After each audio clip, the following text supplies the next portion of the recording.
हम किरण शर्मा हम मंजू शर्मा अपना चैनल पर स्वागत कर छी। नमस्ते प्रणाम जते दाई माई दीदी भाजी चाची बहन छी सब बटन के प्रणाम कर छी। सब बटन नहीं प्यार आशीर्वाद देते रहो, नहीं हमरा सबके आगा बढ़ावित रहो और नहीं भूलू और नहीं हम सब झूलब। अहाँ सबके प्यार आशीर्वाद बहुते मिल रहा है और अहाँ सबके प्यार आशीर्वाद से हमारा फेसबुक चैनल से मोनिटाइज हो गए, बहुत खुशी मिल रहा है और डॉलर से बन रहा है।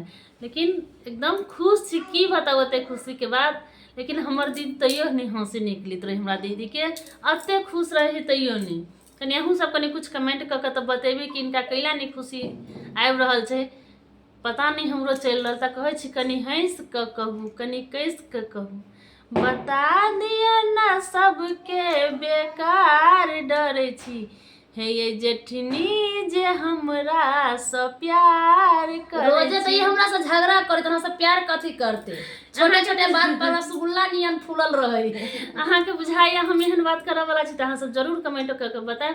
और बहुत खुश छी अहाँ सब, बहुत प्यारा से बेटा विवाह गीत गावे, बहुत पुराना से गीत यहाँ सबके गीत केहन लागत कमेंट बॉक्स में जरूर लिखा। संजय